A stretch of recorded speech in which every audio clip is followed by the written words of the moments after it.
Now it's time for Spot on Sports. Here's your hosts, Mike Trezor and Mike Cadone. Hi, everyone, and welcome to Spot on Sports, New York's premier sports podcast where we talk sports, all New York sports, and nothing but sports. Plenty of Mets talk for you for tonight. Plenty of Yankees talk tonight. We'll put a bow on the Islanders season later on with Johnny Sticks. Before we do any of that, let me say hi to my partner and my co-host, the coach, Mike Cadone. Trez, a pleasure as always. Little disappointing with the Islanders. You know, you mentioned them before, but we're going to, as you said, put a bow on it. We'll find some interesting things to talk about unrestricted free agents with the Islanders and such. But we do have a lot of news with the Yankees, with the Mets, who will be playing each other, ironically, this weekend. And a couple of little surprises we'll throw in at the end. Yeah, we've got a lot of good stuff tonight, Mike. And also, we're reaching a couple milestones. We don't want to make the show about us. It's not. It's about sports. But tonight is our 12th show, so congratulations on a dozen. Couldn't have done it without you. Same to you. They said it couldn't be done, but we did it.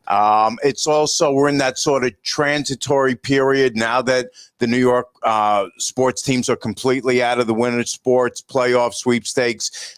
We start to turn our attention fully to baseball. Baseball comes front and center. It's the midway point in the baseball season. It's also the 1st of July. So a lot of transitioning happening right now. We're going to start with the Mets tonight, Mike. And to bring that home with us is our Met reporter, fresh off the 18th green. It's Chris Caputo. Chris, Trez, and Coach Mike, how are you tonight? Mike and Mike, how's everything going? Good to talk to you. It's great, Chris. A rough one in Atlanta, though, for the Mets last night. Peterson, short outing, got hurt, ended up the relievers not doing such a good job, ended up with Almora on the mound, a position player taking over. You guys took it on the chin last night. First of all, and most importantly, what are we hearing about Peterson? It sounds like he's a little tighter than what they expected, so don't expect him to make his next start. He was supposed to make 2 more starts before the All-Star break, but that right side hurting kind of sound like what DeGrom had at one point, but sounds like he's going to miss his next start, and I wouldn't expect to see him until at least after the All-Star break, and that kind of puts the Mets in a tough spot. I mean, you're looking at guys going down here and there, and at this point you got DeGrom, Walker, Stroman. He's away from the team right now with a bereavement in the family, but should be back to pitch against the Yankees on Saturday. And then you're throwing McGill out there, but they are going to be tough for a starter for 5 days from now. And even DeGrom is saying he'd like to keep pitching, and he is on schedule to be the starter the day before the All-Star break, in which case he said he would not pitch in the All-Star game if he pitched the day before the All-Star game. Chris, before you came on with us, I had Coach Mike looking up the weather down in Atlanta. Please tell me it's sunny and beautiful and that Jake is making his start in Atlanta so I don't have to see him on the mound at the stadium this weekend. I know that's what you want, and I got the matchup I want. You know who he's pitching against tonight in Atlanta. Yes, your man Anderson, your protege. Yeah, it does give a little matchup I'd love to see, but I really need the Mets to break out tonight and knock Anderson for about 7 runs, and that would be great. You always want to get on target with the Mets early, as their offense is really the thing that's putrid right now. I mean, they can't hit. They're like 26th in batting average. They're under like 230 in batting average. Their slugging percentage is terrible. They've only got 72 home runs this year, which the only 2 teams below them are the Pirates and the Diamondbacks, who aren't going to come close to contending this year. They need some pop back, and I'd like to see it, obviously, before they play your Yankees. And they're saying that Nimmo and Davis are 2 guys that are kind of on their way back. But this lineup wasn't hitting when those guys were there. I don't think you're going to see that against Garrett Cole, but hopefully the Mets have a little bit of an advantage on Saturday and Sunday with the Yankees. Chris, I was going to mention, you brought up obviously the hitting, which is by far a huge concern for Met fans and the team itself. I want to just focus on the pitching for a little bit that we touched on as you came on. With Tyler McGill, he was a Double-A guy, had a half a month in Triple-A, and now Mets are looking for big things from him. It's been said that his attitude is really one of a big leaguer already. Calm guy, doesn't get flustered much. He's taking the place of Jared Eickhoff. I'm curious, in that move, did the Mets have to get rid of Eickhoff before they did in terms of keeping McGill on the roster? Was that a move where they could have kept both those guys, or was it just that Eickhoff was so bad they said it's time for you to hit the road? Yeah, that's a good question. I'm not sure. He was designated for assignment the other day on Tuesday, but I just think, he gave up 5 runs over 6 innings on Monday, and he's got a 4.5 ERA. They needed more arms, and they're bringing up and down Oswalt and Reed Foley and trying to throw this other guy, Zapucki, in there. I mean, they are just grabbing at straws to try and get guys up. And it's hard when you have guys that can throw 3 or 4 innings, but then you have nobody in the bullpen. And, normally we talk here, guys, and we talk about the 5th starter but who's the 4th starter right now? I mean, it's just, it's a really tough time. And it sounds like Carrasco's still not going to be around until August 1st, and forget about talking about, Syndergaard hasn't even thrown. So we're looking at least September for him. So I expect the Mets to go out and try and get another starter. I think number 1 would probably be Jose Berrios from the Twins. Yeah, Chris, I was going to say that as well. I think you can at times afford to be somewhat patient, especially when you're a first place team, but we feel this lead just slipping away by the moment, because it is, quite honestly. You have Washington playing great baseball. Philly's not that far out of it. I think if the team waits a little bit too long and tries to patch this up with all these games and doubleheaders, before you know it, the momentum is going to be completely lost. So it's an interesting time. It is. How much do you give up for one of these guys? Is it a matter of really going for it at this point? Can you do that? A lot of questions here. You just think with Peterson going down, Lucchesi before him, and the issues that DeGrom's had, quite likely you would think he's going to miss a start here or two, just from previous history. So I agree with you. I think it's time to go out and make some sort of move, because they're doing their best bringing these younger guys up. But this is high pressure stakes, high pressure time. Carrasco and Syndergaard, I didn't mean to cut you off there, Chris, but we've talked about best case scenarios for them. Something just tells me we're not going to see them this year.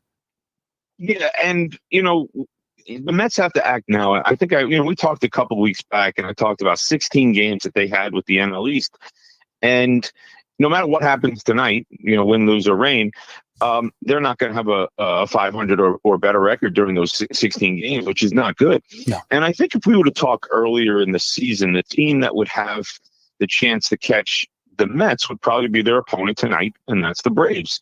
But at this point, you really have to look, and I know, Trez, last week you were talking about the Nationals. They're really starting to get hot. The Mets did not do well against them. I believe they don't face each other until the month of August again. So that's going to be kind of 2 matchups during the month of August that could be big. I think at that point, those 2 teams could be going. But, the Mets are scoring most of their runs, if you look at it, in the 8th or 9th inning. They don't wake up. And that's not good. 3.5 runs a game. This stretch has not been good. And, Conforto, McNeil, those guys are going to have to start to step up. I really don't worry too much about the Mets bullpen, although at this point now you got Betances done for the year. You're trying to find out what you're going to get from the other guys in the bullpen. But for me, really, I don't know if it's going to be a boom where they all wake up, or all of a sudden Lindor, Dom Smith, McCann all start hitting at the same time. But that's what they need. And, we've gone from 2 weeks ago saying, hey, the Mets are great. They're in eight games above 500 to now they're just trying to hold on. Yeah, Chris, my brother Frank, who's as big a Met fan as you and Godone, commented us and said that, the games against Atlanta are much bigger than the games against the Yankees, which, of course, I agree with. But, I wanted to ask you specifically about something that pertains to the Yankees series, and that's your ability to get both Dominic Smith and Alonso into the lineup at the same time. Do you feel that they'll do that all 3 games, Chris, or just 2 out of the 3? And does that advantage you vis-a-vis the Yankees in the series? Not one guy is really hot for the Mets, so I don't think they're going to do it that much. Especially since they're saying this is now the weekend that they're going to start bringing guys back. So I could see against Cole that, they play both. You got the designated hitter, but I really don't see it happening all the time. I think they're going to try and get, guys like Nimmo going to play in Syracuse. J.D. Davis going to play in Syracuse, and then come up and be ready for the Yanks. So I don't think they're going to try and play them both at the same time. I think they're going to try and get the guys from Syracuse to play right away. VR is going to be ready. So these guys, they're coming back from different injuries, but according to what's out there, this weekend, you're going to have 2, if not 3 of those guys back. Chris, before we were talking about, or you mentioned Dellin Betances, once again, the ghost of Brodie Van Wagenen strikes. You said his season is over, and basically his Met career is over, it looks like. Very disappointing, for him and for Met fans as well. He's thought of as one of the, best guys in baseball. Great story. Not someone who was looking to just collect a paycheck. But that's something that's, I believe, going to kind of go by the wayside here. But we thought 2 years ago when he was due to come in that he was going to be a big-time player for the Mets, a major part of the bullpen. And that, not much was said or thought about him coming in this year, but that's a serious loss for this team. Yeah, and, it wasn't a big hit. I think his first year, he had like a $10 million contract, and then I believe this year he's making about $6 million, if I'm not mistaken, and that was his player option, though, correct? Correct. So he came back and took that, figuring he would pitch well, and then he's no dummy. I'll tell you that. I would have taken it too. And he got drilled in the minor leagues the last couple of days, and they're like, "Oh, don't worry, he's fine." I mean, I think he walked 3 guys and hit a guy, gave up 2 hits, and gave up 4 runs, and the Mets are like, "Oh, he's going to come back to the major leagues." The Mets have at times done well with some of these small guys. They try and pick up guys like Brad Brock, and they throw these guys out there that can pitch for a short period of time. But it is sad that you had a guy across town you thought you picked up who was going to pitch well for them. But I think you're right. It's another bust. But I'm still high on what Diaz is doing. You still have Lugo, who I think he just needs a couple more chances. But you just need to see the Mets in a 4-2 game, not a 1-1 game. 4-2 going into the 7th or 8th. And then I think they can hold on to some of those. But I can't even see the Mets putting up 4 runs right now, which is pretty sad. Well, just before we finish, I'm going to bring up two names that will make, unfortunately, all of us cringe. We got to stay away from former Yankees, including one Robinson Cano, who was another. Ooh, yes. Is he still on the team? He's on the roster apparently, or he's not getting paid. And unlike Bobby Bonilla. Yes, and that was the other thing. It is Bobby Bonilla Day, and for those of you who don't know what Bobby Bonilla Day is, Bobby Bonilla is paid $1.7 million a year for the next 20 years, perhaps the smartest contract in the history of baseball. On Bobby Bonilla Day, I'm going to tell you right now, though, Mets are going to bust out. The ghost of Bobby Bonilla is going to be put away. Ooh. Yes. Ooh, you're making the ghost sound. Some bold We're turning the corner. We are turning the corner out of the Bobby Bonilla era. We're going to pay him off. Hopefully, Steve Cohen, pay him off, get rid of him. Although he's trying to, I heard today, do some kind of promotion at Citi Field. I don't know if you heard about that, Chris, with an Airbnb. Yeah, they're going to allow a fan to book an Airbnb stay for 4 people at Citi Field for $250. It includes the team gym and shower, and it's a promotion that even allows you to throw out the first pitch at a Mets Braves game in July. They're taking an old thing that people are upset about and trying to make it into a positive, which I think is good, because this is not going away. He sticks around for another 15 years. I think, $1.2 million a year, you got to kind of make a little bit of a joke at it. You do, but the only thing that comes to mind with me is the term lipstick on a pig. You can do the best you want to try to get away from that bad karma, but you know what? It's always going to be there unless we do something else. But yeah, that's a great point. And right now, think about this, guys. The Mets could be in a situation where Trevor Bauer could be on their roster, and if you kind of looked at him in the media the last few days, he stole our thunder. Awful. Could you imagine? No. They have just banned Mr. Porter, the former GM, for at least another year for the stuff he did with the Cubs. Now look at the stuff that Bauer has done in the last few months. Not even he did this before he came to the Mets. I mean, that signing would have been awful if it would have come underneath the Mets. And I got to give Coach Mike a little bit of credit there, Chris, because he was the guy. I finally had to pin him down and get a yes or no from him. He finally said, I don't want you to sign Bauer. This was in the offseason. So credit to him.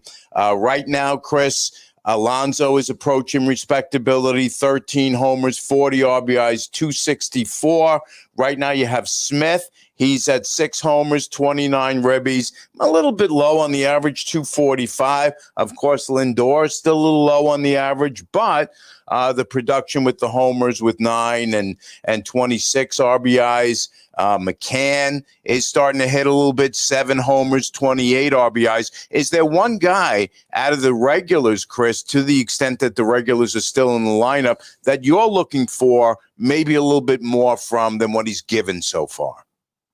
Well, number one, Pete Alonso, I want to see more for at home. His home runs are all coming on the road. You don't even want to take a look. He's had 1 home run at Citi Field, I believe. Wow. Yeah, that's the tough part is guys are not doing it at home for the Mets. And, I'd like to see him, snap out of it there. And obviously Lindor is getting a little bit up there, but, I think the guy that needs to snap out of it as far as overall is probably McNeil. He just needs more at bats, and he's, only hitting about $165 since he's come back from the injured list. Get him going, and then I think that kind of helps the rest of the lineup. You can't have the stall at the top of the lineup. I'd love to see Lindor moved out of the 2 spot. If J.D. Davis is coming back, let him back there. Put Lindor down in the 5 slot. Let him do something different. Change it up a little bit. But I think, as I said, I think the guys are looking for consistency, and I think this is the time right now that you need to get a solid lineup. And what helped the Mets earlier in the season was having a good bench. We sat there and go, oh, VR is good off the bench and Peraza is good off the bench. The Mets need a good bench. They need that Thursday afternoon game where all the subs play and they put up 13 runs. So I think the guy I'd like to see, jump out of it is Jeff McNeil. All right, Chris. So fantastic job. As a buddy of mine used to say, when it comes to this weekend, I'd say good luck, but I'd only be lying. Yeah, I think it should be a good matchup Friday night with, you look at all the numbers as far as strikeouts high, walks low, go to Garrett Cole. But ERA and just efficiency, I would definitely look at the Mets and Walker. So I think that'll be a good matchup Friday night. I am really, unfortunately, not looking forward to Sunday night's probably 7-6, 11-10 game.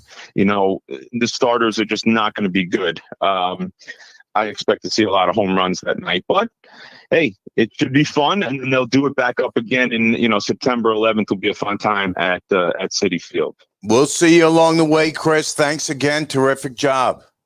Okay, guys, good luck, and enjoy all the playoffs. Hit them straight. Absolutely. Thanks, Chris. Okay. Safe travels back. And I just wanted to mention we had a comment from John Reynolds on our board who said the whole team has to hit better. And absolutely. Seeing one guy break out would be nice if we could get that. But my gosh, it is amazing how the Yankees and the Mets have kind of mirrored each other at times this year with their inept hitting and sketchy pitching. Yeah, I mean, it's so funny, Mike, because if you notice the black shirt, I mean, I'm like going to a funeral tonight between. I'm only dark blue. I'm not in the black yet. Between the Islanders' demise, which we'll get into in a little while with Johnny Sticks, between the Yankees. Oh God, there's so much to get into. We'll get into it in a couple minutes with Declan. Between the Mets' tough loss last night, it's been a rough week in New York sports. It has, and it kind of matches the weather. It's been a crazy heat streak here in the Northeast, and you think it's going to break. There were some storms. That was something I was going to mention about this weekend's matchup. I wonder if the weather will play in because we're looking at storms a little bit on Saturday and on Sunday. Will that impact? There are seats available still, which is interesting. I did a little research on that for the series, all 3 games. Wasn't really expecting it to be sold out anyway, but with this post-COVID.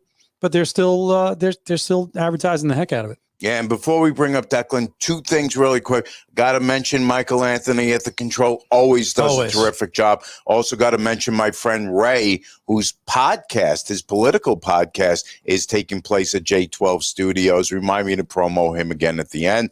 But right now, here to talk some Yankees with us, folks, is our Yankees reporter, Declan Krogman. Declan.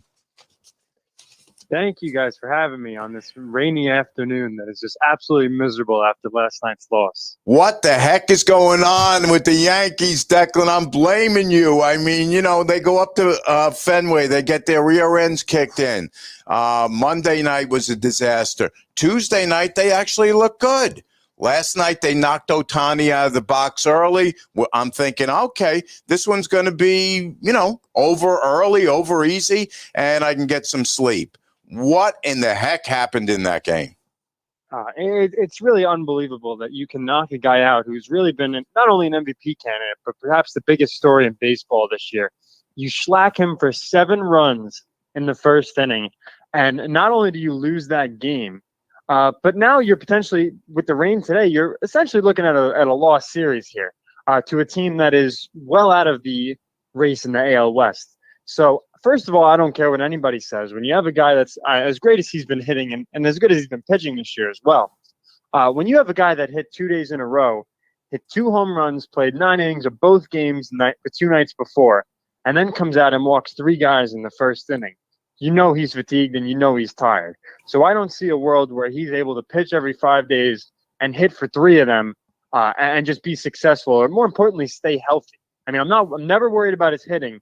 But pitching-wise, I mean, to see 2/3 of an inning against the Yankees, and he gives up 7 runs, 3 walks, or was it 4 walks, and a couple hits is troublesome at best. I'm 100% with you on that, Declan. It is unbelievable. Yeah, I'm 100% with you on the Ohtani thing, but I want to focus more on the Yanks right now. So they bring in Chapman in the 9th. I mean, by this time it's 12:45 in the morning. He's awful last night. They got to go to Lucas Lidke, who's even worse. So let's start with Chapman. What exactly? He's been bad for a few weeks now. What exactly is going on with Chapman in your view? Yeah, so he looks wild. He looks like you see him always, and he used to do this a lot. Especially a couple of years ago, and even going back to his days in Cincinnati, before he was traded to the Cubs, before he was traded to the Yankees and then traded to the Cubs. He has this thing with his fastball where he finishes high. And when he finishes high and loses his confidence in the fastball, you see him often going to the well with the slider. And when you go to the well with the slider consistently, it won't be that hard when you're not looking for that 102, 103 mile an hour fastball, and you can just sit back on a 92, sometimes 87, from the 87 to 92 range of a slider to try to make some noise. We saw Altuve do it in the playoffs, and it worked good. So it's without that dominant fastball. When Chapman doesn't have confidence in his fastball, I don't care how great his split change is, although it is very good. Hasn't been great recently, but throughout the first couple months of the season, it was really good, and he was electric. But when he doesn't have that fastball going, he's a completely different pitcher, man. And it's been showing the last 7 or 8 times he's been out there. Yeah, Declan, Coach Mike here. Looking at the box score, this is something I've watched baseball a long, long time. And you have the bottom of the first inning, home team scores 7 runs. Top of the 9th inning, away team scores 7 runs. I mean, that's an Elias Baseball Bureau, I think, look into. If you have time later on, I'd love for you to look for that. But I know I'm making light of the game, but one question I had for you, these are all, to say they're must wins, of course, they're all must wins at this point, especially for a team that's struggling, or at least you got to be competing and you can't lose games like this. How is Aaron Judge not in the lineup last night? I don't get that. Ohtani comes in, marquee game. It's a marquee pitcher. I'm assuming that Judge wants to go up against the best. He's the face of their team. Didn't hear anything about, needing a day off or he has any kind of injuries. How in a game important like that does he not get in the lineup? I just don't get it. Yeah, well, I understand that that's definitely fair criticism, but I'm not going to too much get on Judge for a couple reasons. One, it is a 4-game set, and we have asked him to play center field, which is a much more physically grueling position than right field is, especially when you're a guy of his stature. So it is different. Also, he has led the team in games played. Him and DJ LeMahieu are at the top. That's only his 5th game miss of the year. He had played 28 of the last 30. Or was it 29 of the last 30 games he was able to play? So he was needing that day off bad. Of course, it comes at the worst time, but they did just come off a win the night before. But, I can't sit here and disagree with you, Coach Mike. I was thinking the same thing. I'm like, this guy is right now top 5 MVP candidate in the American League. Going up against another American League MVP candidate who hit 2 runs the night before and is now going to pitch in your stadium for the first time in his career. You would think you'd want your best player, your franchise, the cornerstone, face of your franchise, to be in the lineup. So it was unfortunate to see him out last night. Did it have the greatest impact considering they put up 7 runs in the first inning? Maybe not, but I'm with you on that one. Despite the fact that he's been playing more games than many would expect based on his injury history. That was the big knock on him. It was never anything about his physical play, his talent on the field. It was always if he can stay healthy. Sure. And thankfully he has. But to see him out that one game is just unfortunate. Yeah, I'm with you on that, Declan. I thought too much was made of that thing last night. It's like, well, how dare you sit against Ohtani? Well, listen, Aaron Boone's trying to win baseball games for his team. He doesn't care about Ohtani. All of a sudden, you can't miss a game because it's Ohtani. It's like, hey, listen, Aaron Boone is trying to win games, and unless you think Aaron Judge is going to play every single game for the rest of the season, I thought a lot of it was much ado about nothing. And I want to take you back to Tuesday night's game, Declan, against the Angels, because there was one inning in that game that was the complete opposite of everything the Yankees have done wrong this year. Okay. And it was the inning where, if you recall, it was Gardner with the sac fly, right, where the guy had to reach into the stands to grab that. Both base runners, I think it was Andujar and Urshela, moved up, heads up base running, and then DJ comes up with a runner on second, 2 out, and my wife was actually watching the game with me. I said, I think it was the second inning, and they had a 3-run. They were down 2-0, and then wound up going 3-2 that inning. Exactly. And I said to my wife, I said, DJ has to get a hit right here. He did. And then something else that's not been happening for the Yankees this season happened. Judge came up and he actually hit a homer with a guy on base. They talked about this, Declan, that 61 that night of the Yankees' 100 homers they've hit so far this season have come with nobody on base. That inning was emblematic of, really just the antithesis of everything the Yankees haven't done this year. Yeah, I think you're absolutely right. I think we had Judge last week. He was on, Michael Kay show. They were talking about it, or I don't remember if it was during the broadcast or on Michael Kay's radio show, but they were talking about he had, I want to say he had, at this point, 14 home runs, and 10 of them were solo shots. That's just something that's not going to be a huge recipe to win baseball games when you got hitting third. Whether that's on Judge or if that's on the guys at the top of the lineup not getting on base. As much as we could sit here and talk negatively about the Yankees, and we will, because right now it's a disaster. Everything needs to change. I mean, it really is just it's unbearable to watch. I mean, the Mets gave up 20 runs last night, and nobody cares. So that's one thing, except Coach Mike and Chris, of course. But you knew I wasn't going to let that one go, Declan. I knew you weren't going to let that That's one okay. go. No, I appreciate it. But it's unbelievable. The Yankees right now, it's a whole different ball club. The mindset's not there. You don't go looking into this game like, oh, are these exciting players? And, like, some of them are, but you just don't want to think that way because it just seems like every time there's no small ball, boom or bust. Guys are striking out at ridiculous numbers. But the one guy I'll have to praise is DJ LeMahieu. Last week at this time, he was hitting like 259, 261, and now he's up to around 275. So he climbed his average 15 points up in a week. I often say 300 hitters are going to hit 300. And I think he'll still wind up hitting 300 this year. And he's proven me right this week. And I'm trusting the process with him because the process seems to be working as of late. Now, Declan, you're a young guy, so you're not old enough to remember George Steinbrenner. Mike would tell you this, that at this point, we probably would have been on Yankee manager number 3, general manager number 4. George Steinbrenner, he was something else. And he was known for obviously a little too quick of a trigger. His son, Hal Steinbrenner, in charge now, actually met with the media this morning. He had that pre-planned, and he made it crystal clear that he backs Aaron Boone 100%. And that's just such a difference from what it was in the past. I wonder, though, at this point, everybody always loves to, point a finger. Whose fault is it? Whatever else. Does Brian Cashman at least have a little bit of the blame at this point for putting a team of this, caliber with these weaknesses, or is it just kind of an off year for this group? Yeah, I blame Cashman more than I blame anyone else, as much as it pains me to say. I mean, this guy is a great general manager. He won us a couple championships. He's done his job superbly. But as of, the past decade, really, he's been a completely different guy. He's afraid to make the big deal for moves. He's afraid to move these prospects. And what he does is he prospect hoards. He keeps all these guys, and then he waits until their value's gone. And then he calls them up. They get shellacked. Chance Adams comes to mind immediately. I mean, this guy came up. He was being in trade talks for Jacob deGrom, for Christ's sake. He comes up, plays terrible, pitches even worse the next year, and gets DFA'd. Yeah. Now you just lost all your value. Estevan Florial's the next guy on my mind right now.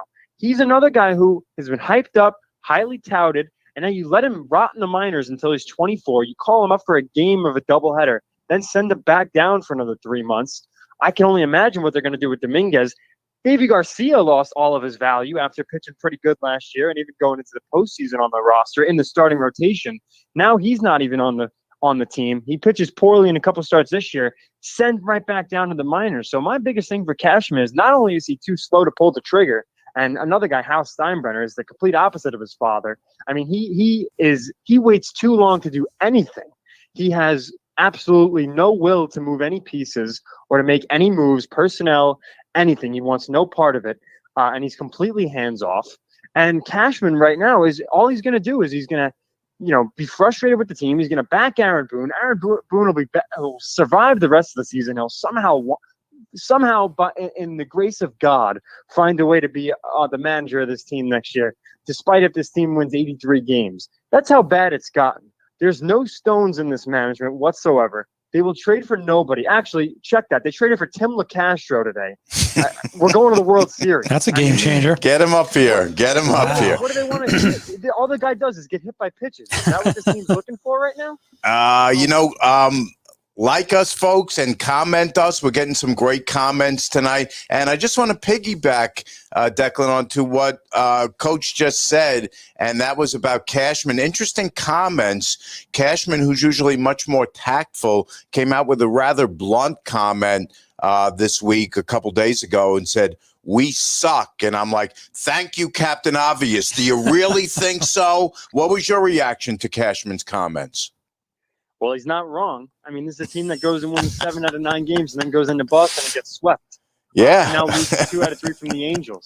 And this team is historically bad for the New York Yankees. But continue. I'm sorry to cut you off. I'm sorry. Yeah, two guys I was going to mention. And listen, it's unfair to put it on any of the guys right now because honestly, we talked about it early in the season. The lineup was terrible, miserable. And now that they've finally gotten that straightened out, both the bullpen and the rotation has fallen apart.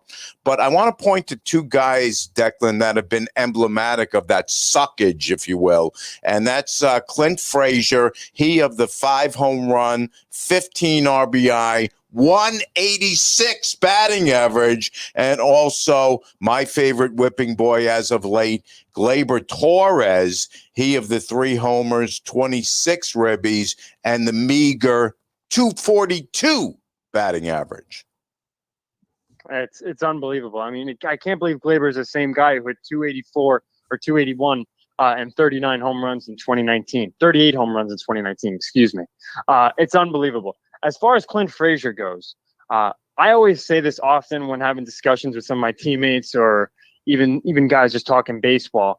For me, I love Clint Frazier, but I'm obsessed with what he can be, not what he actually is. Right now, he's a 186 hitter who was a Gold Glove finalist last year and who came into the season with already knowing that he had the starting left field job on lock. I don't know if that changed him completely. Miguel Andujar has been on his tail, has been significantly better, and he hasn't even been all that good. I mean, I remember last week, you guys know I was at the stadium. I remember getting excited when Clint Frazier hit the double, and his average went up to like 188. and here I am chanting like an idiot, like all excited for Clint Frazier, and he's not even hitting 190. So and he begged out he had dizziness last night and was out of the game. So he's not even sure right now. Concussion? Does that stem from the concussion? And now everyone's favorite punching bag of late is 38-year-old Brett Gardner. But the fact of the matter is that the Yankees signed Brett Gardner, one of the 3 left-handed bats on the team, to be the 5th outfielder and to play every 3 days. Exactly. To, play left, play center field. So to sit here and knock Brett Gardner for hitting 205 when he's playing every day, when he probably should be retired at this point, is just asinine. Because the guy, it's not this guy's fault. He wasn't told he was going to play, and I'm sure he's not complaining because who doesn't want to play baseball? But this guy's hitting 205 and is playing every day, center field and left field. At his age, he's playing center field on occasion when we don't schlep Judge out there. It's just a recipe to lose. I can't believe this team is even over 500 right now. Yeah, I know we're going a few minutes over with you, Declan, but I got to get into this one point here, okay? And Mike and I have spent exactly 0 minutes of any one of our shows on sticky stuff. But if you're a guy who wants to point to Gerrit Cole as the poster boy for sticky stuff, now would be the time to make that case, because if you look at the difference between his starts early in the season and his most recent starts, I mean, I think that gives you the perfect ammunition to build that case. How about you?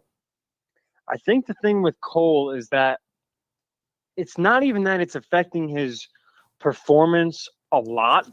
It's just affecting some of his stuff. And when his stuff gets affected and his slider's not moving as sharp and his fastball is more flat, he's losing the strikeouts. I mean, the guy went 8 innings against Toronto a few weeks ago. I think it was his 3 starts ago. And he 8 innings, 2 runs, 4 Ks. I mean, he's averaging half a strikeout an inning, or a strikeout every 2 innings, which obviously is not the Gerrit Cole that's making $324 million.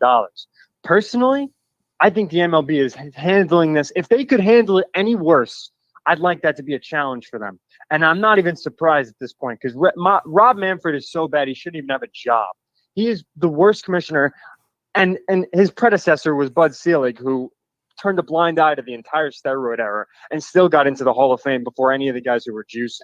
So as far as I'm concerned, I know Cole has been the poster boy, but there are guys like Bauer. I mean, Josh Donaldson thinks he's like the Pope for acting like he's just... Yeah, no. I don't want to hear it from Josh Donaldson. Believe me, I don't want to hear it from him because he's nobody. Hey, listen, Josh, I'll tell you right now, it's not Gerrit Cole's fault you hit 225 last season, all right? Can we get that out of the way? I love what Giolito said. He said, you know what? I mean, I guess I can't say everything he said because we're on a radio show that doesn't allow R-rated language. But he said, you know what? The W is next to my name.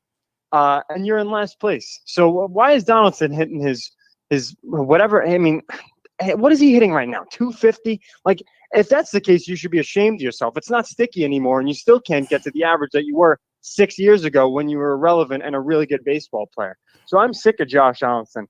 I mean, the fact that he thinks he's the poster boy for saving the game. I mean, all right, congratulations. You got Tyler Glasnow out for the rest of the season. How's the MLB feel about that?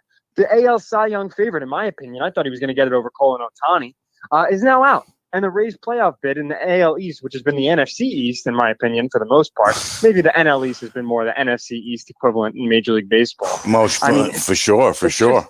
I know I'm on a Yankee segment right now.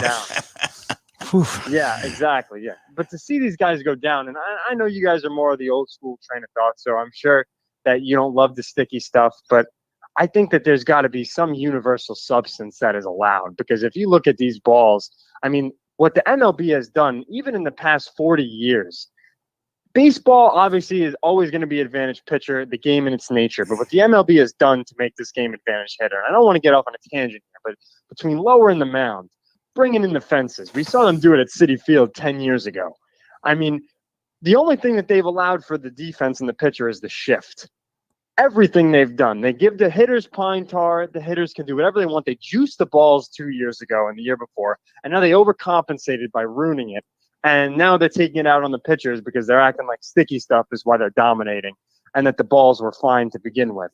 It's like if Deflategate was a sport. It's unbelievable. One more quick one for me, Declan. I think I'm going to regret having asked you this question because last time I asked you this question, it didn't work out so well. But I'm fired up today. You got to. Yeah, no, it's great. I mean, I have some decaf for you, but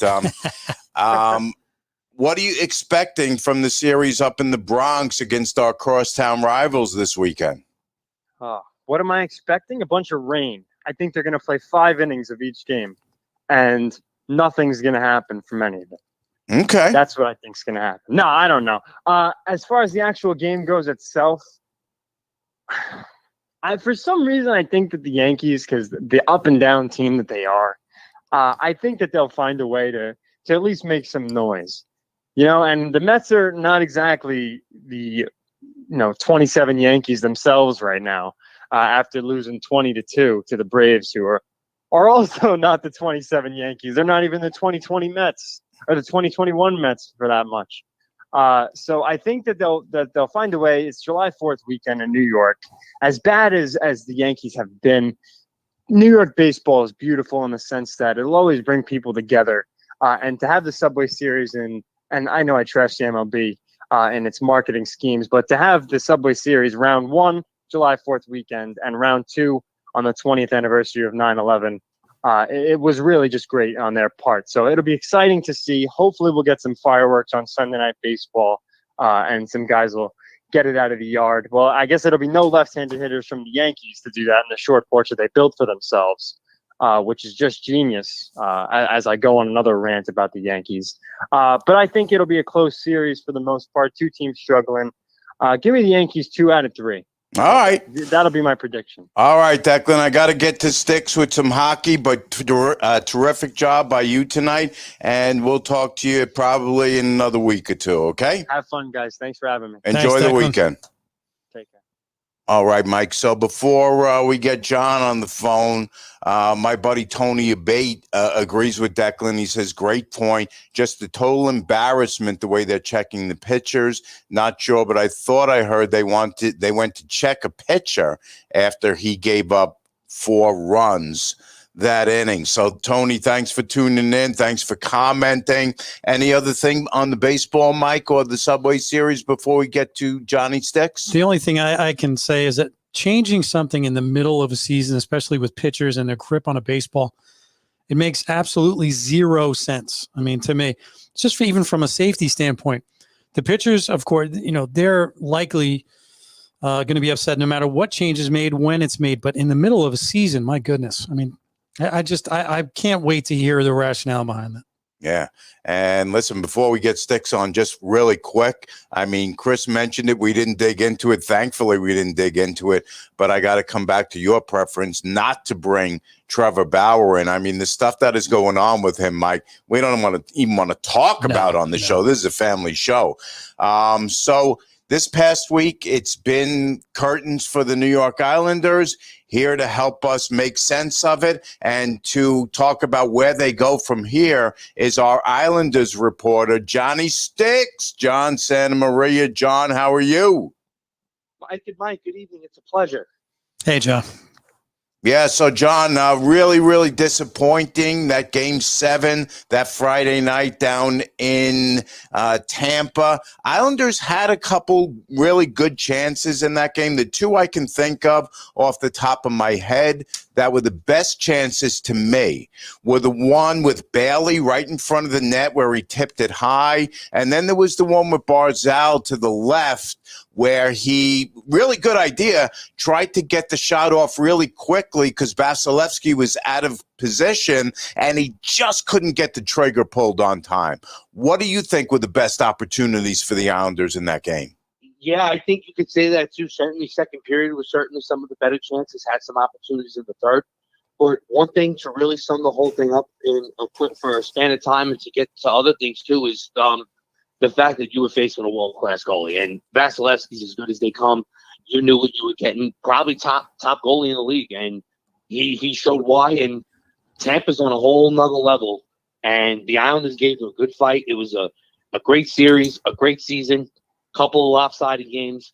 But that's going to happen. Tampa's as talented as they come. And now the thing, what I learned from here is it can only continue to go up. In Edmonton last year in the bubble, it was a 6-game series in the conference finals. This year, it was a 7-game. They were 1 win away from the Stanley Cup. Now the expectation going forward, whatever group comes back, this Islander team is going to be a Stanley Cup favorite come next season. Yeah, John, don't want to dig too far into that Game 7, but we have to because we didn't have you on before the game. One of the things I mentioned to Coach Mike in setting up that game was that the Islanders in that series were 1 for 16 on the power play. So that night, not only do they not score on the power play, but they give up a shorthanded goal. And that's really been the strength of the team, the penalty kill. It's unfortunate. One bounce turned in. This was a shorthanded goal. One of those flukes you've seen from time to time. But, yeah, the power play is an area that they still need work and improvement on. And certainly getting Anders Lee back next season will certainly be a help to that. There's going to be some other roster decisions that are made. But I think the talk is going to be around improving the power play. Barry Trotz already said there's going to be no changes to the coaching staff. So everybody will be back, will be invited back. So Jim Hiller, who runs the power play, will be back running the unit. And there has been times that the power play unit has looked good. And there's times it's looked absolutely bad. The goal is now to make it a more consistent unit. With John, the lineup next year, and I know that, as you mentioned, there's a lot of differences that we can talk about with the Seattle Kraken coming in for the expansion draft, and unrestricted free agents. And really, the big three are Travis Zajac, Kyle Palmieri, and Casey Cizikas. I guess if we're going to focus more on realistic options with that, and it's really Palmieri and Cizikas. Cizikas is the identity guy, loved by his teammates. Lifelong Islander. But it's almost looking like it's going to be very difficult to bring him back. If we, in fact, do lose him, who is up next to step up and fill, maybe not the positional role, but just a role on the team? Oliver Wahlstrom showed some very big promise before he got hurt. Kiefer Bellows a little bit, but Lamoriello, in speaking with the press earlier in his exit interview, was saying that the team will obviously have to be a little different next year due to these factors.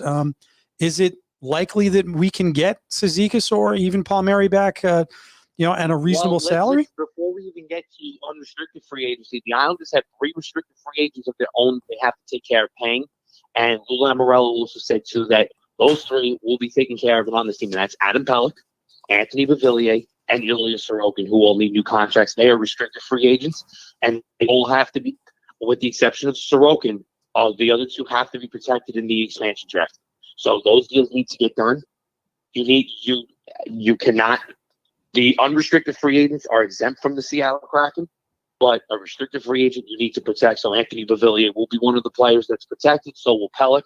But those are also important deals that you need to get done. As far as Casey Cizikas, I think more than anything, it is a priority for Lou Lamoriello and Barry Trotz to get him re-signed at whatever cost it might be. The reason for that, the fourth line has become so important. The second part of it, too, I certainly do think if this was a couple of years ago, there might be teams who would give crazy money to Cizikas. With the cap staying flat at $82.5 million, or whatever the exact number is going to be, if it's whatever chunk change it might be, I don't know if the team is going to want to dish money out to Cizikas. And the reason why I say that, it's the same thing I feel with Matt Martin. When he left the Islanders the first time, went to Toronto, he did not play very well in those 2 years. So other teams might look at that fourth line, and the same with Cal Clutterbuck being as possible. Will Seattle take him? They're a product of playing together. That they would be concerned if with Martin, you break those guys up on another team, they're not going to succeed the way they succeed on the island playing with those three guys. So that's something that might come to the minds of Ronnie Francis, who's the general manager of the Kraken, or other teams looking to add a center. Cizikas, I think he could adapt where he goes, but I still think that's in the back of other teams' minds. I want to bring up two guys with you, John, in terms of their possible exposure to the expansion draft. Jordan Eberle, who, I kind of called out before that game 6. You told me to be patient. He had that nice backhanded goal to cut it from 2-1 in that game 6. And also I wanted to mention Nick Leddy. What do you feel about those guys in terms of their possible exposure in the expansion draft? So before we get to them, just so everybody understands, you can the way most of these teams will protect their players, it's a 7-3-1 model. 7 forwards, 3 defensemen, and a goalie. So let's run through that really quickly. Varlamov will be the goalie protected because Sorokin's exempt. He's only finished his first year. Right. The 3 defensemen the Islanders will protect. And I don't see why this will, and this has been reported in a couple of places, and it's certainly something I agree with too. You will protect Ryan Pulak, Adam Pelech, he's a restricted free agent, and Scott Mayfield. Noah Dobson's exempt. He only just finished his first or second year, whatever his status is, so he's not going to be on that list. Andy Green's an unrestricted free agent. He wouldn't be taken anyway. He's 39 years old. The Islanders will get him back, no problem, as long as he wants to play. So that leaves Nick Leddy out. We'll come back to him in a second. The forwards, 7 forwards you look at it. Barzal, Bailey, Lee, Beauvillier. I need 3 more. Pajot. That's 5, and there's a couple more I can't. Let me think. Lee, Barzal, Bailey, Beauvillier, Brock Nelson, and that's all. That's a 7, something like that. Okay. I couldn't think of one. I think you only got to 6, but okay. I'm feeling like you. Maybe Matt Martin's on that list too. Okay. But something like that.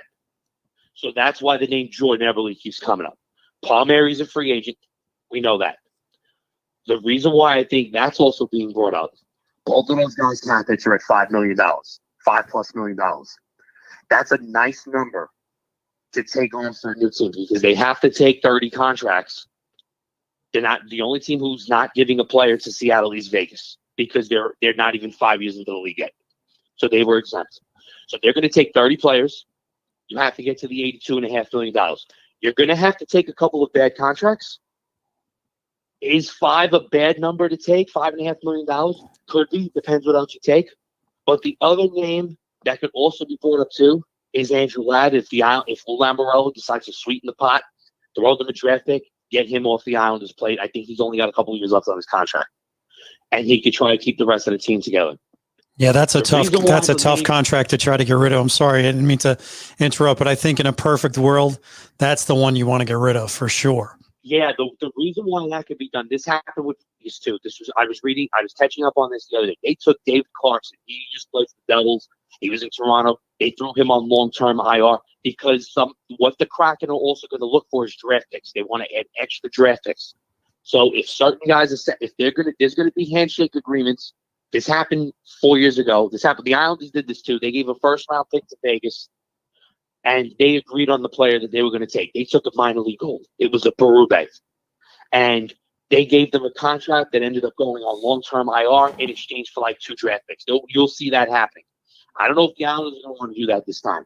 So losing Letty or losing Eberle may not be the worst thing. They're both over. Letty's almost in his 30s now, towards the end of his contract.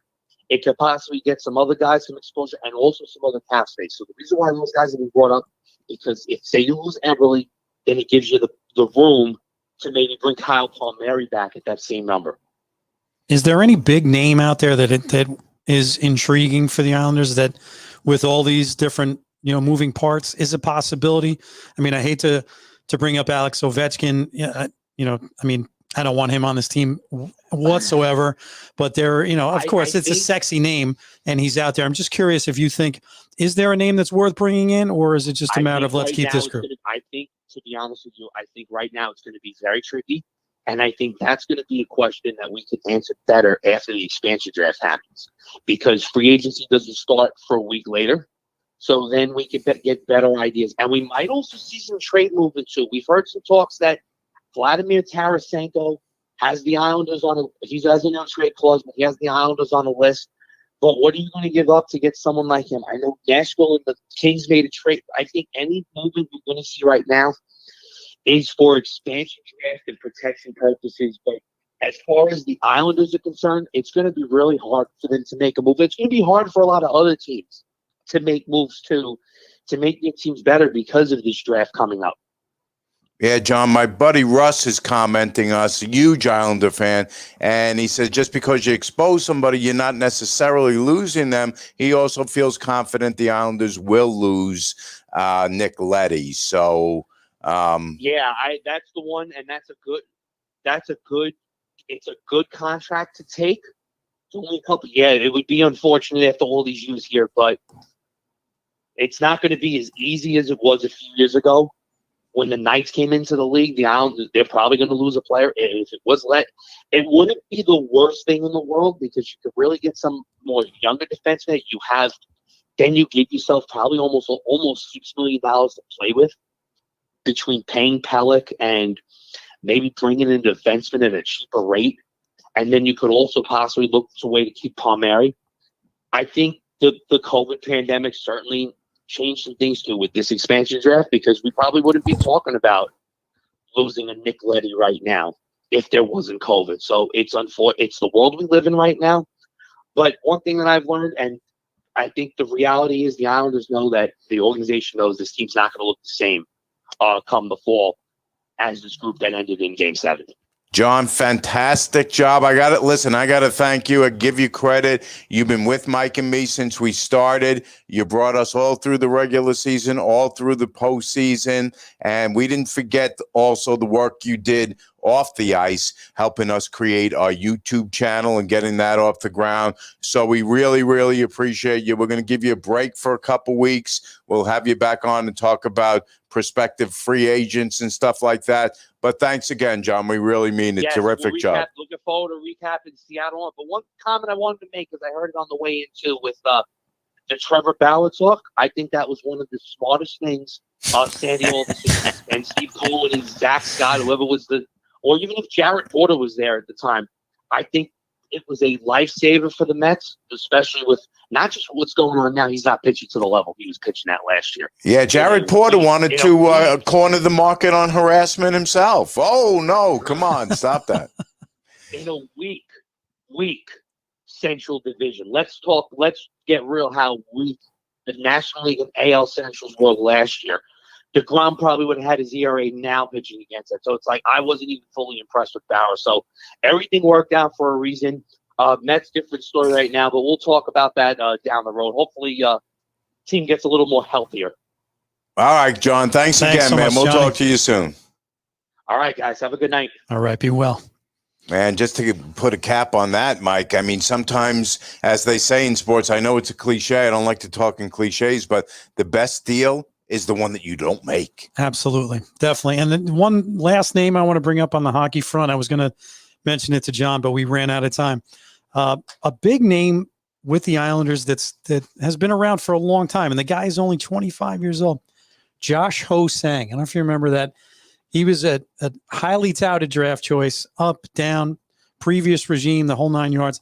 He was somebody who was supposed to be the Islanders' next savior. You missed the first day of rookie training camp because he overslept. They sent him home. So you Islander fans out there, Josh Ho-Sang, he's an unrestricted free agent, and you'll never hear his name again. I hate to say it, but good riddance.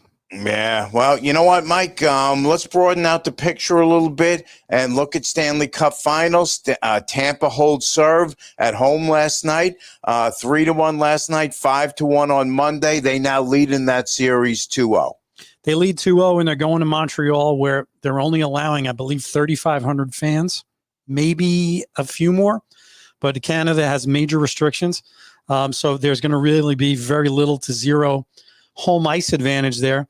Tampa just looks like the better team. I think it's their year once again. It's a killer for Islander fans because we were so close, and you want to put the pieces together again. You say, oh, well, if we'd won that series, then the cup would have been ours. But listen, we didn't. It's Tampa's year. For Montreal to come back down 2-0 in this type of scenario can be very, very difficult. All right. So let's step away from the hockey for a sec and spend just a minute or two on your favorite sport. Phoenix took care of business out west. I thought you meant tennis. I'm sorry. Okay. Phoenix took care of business out west in the NBA. That's an inside joke because tennis is my second favorite sport. Yeah, we're going to skip over Wimbledon for the moment. Right. Maybe next year. But anyway, so Phoenix is in the finals. In the East is much more interesting, though.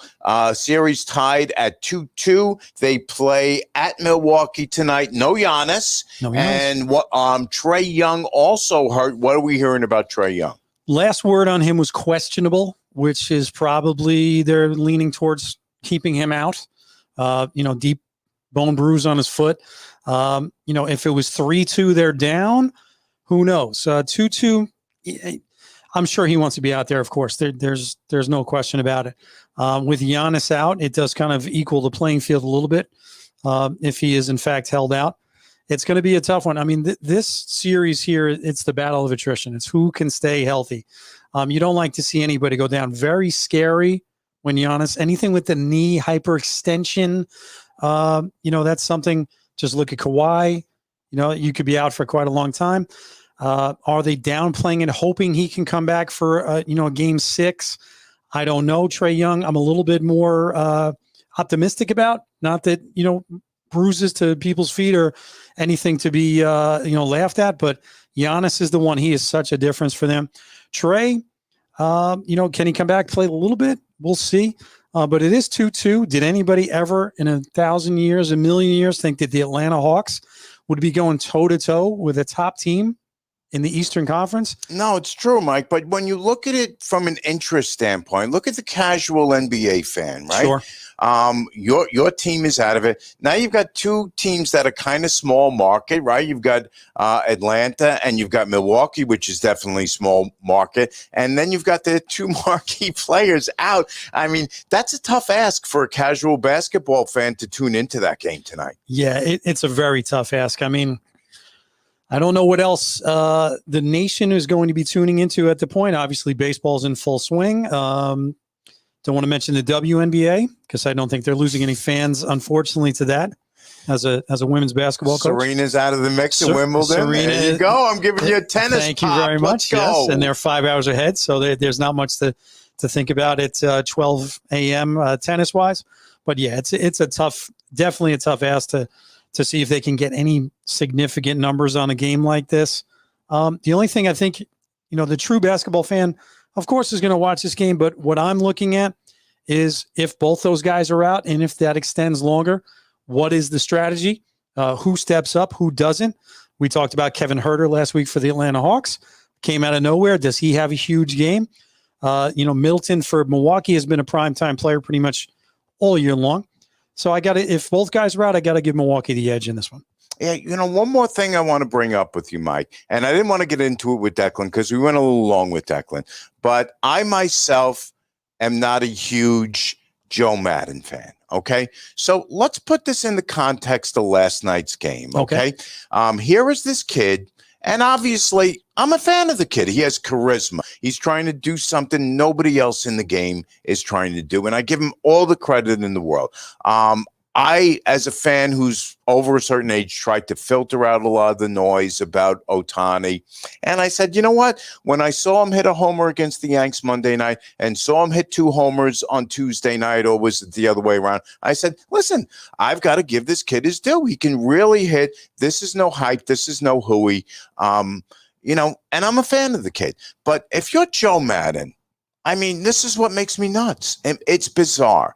I mean, you can't put a DH. I mean, and not only are you going to have the kid bat for himself, which I think is a little bizarre and a little greedy, but also, I mean, what happens if the kid stinks up the joint and gives up 7 runs in the first inning, and now you lost your DH? So, you know, what bothered me about last night was not just the crazy rain delays that added up to over 2 hours. It was also the fact that Joe Madden, who I can't stand, came off smelling like a rose, even though he did completely the wrong thing with his team, completely the wrong thing with his pitcher. And I just, it bothered me, I got to say. And I don't blame you. I mean, Joe Madden, when he was so successful in Tampa, one of the things that he was heralded for was thinking outside the box. Okay. Let's think outside the box. Now, bear with me here, though. I'm going to agree with you. When you go with pitching by committee and some of the other things that he did, you know, that was done a little bit out of necessity and also just to shake things up. And he was successful. Hey, that team was, you know, at the top for quite a long time, had never seen any success, and you needed to do things like that to get fannies in the seats in Tampa. Now, in this scenario here, completely no reason. Are you trying to outsmart? Are you trying to look at, like, you know, Tony La Russa, where That's exactly it. You're the smartest guy in the room? Yes, he's trying to prove that he's the guy who invented baseball. He's Abner Doubleday II. He's so much smarter than everybody else that he's not only going to ask this kid to hit for himself on a 90-degree at game time day in New York City, in the Bronx, in Yankee Stadium, he's going to have him lead off, which means he's going to come to bat before he ever takes the mound. Mike, come on, I can't take it, please. No, and you're right. He did come off very easily with the rally and everything else. I'm going to be shocked, though, if you see him do that again. If he has as Declan used the term before, stones to do that again, I will be surprised, not shocked, though, because it is Joe Madden, and we're talking about egos, but it just makes little sense. Yeah, it's great theater and whatever else, but we're not talking about theater. The theaters are still closed here in New York. It's about winning baseball games. The Boss is back on Broadway, baby. Okay. Is Let's that really go. theater, though? I don't know. I haven't seen it. All right, folks. So that's going to do it for us here at Spot On Sports. We are here at Format Studio in Deer Park. It's a wonderful studio. We love it here. Our theme song, Spot On, is by Scott Daly. Our logo art is by Valerie Hanatic, the Jets fanatic. Our voiceover guy is the amazing Archie Snowden. Our engineer is the great Michael Anthony. Thanks to Chris Caputo. Thanks to Declan Krogman for hopping on with us. Thanks to Johnny Sticks, John Santa Maria. And I have to say, folks, in the words of the great American songwriter, Paul Simon, the words of the prophets are written on the subway walls and tenement halls, echoed in the sounds of silence. For Mike Adone, this is Mike Trezza. We'll see you next time on Spot On Sports.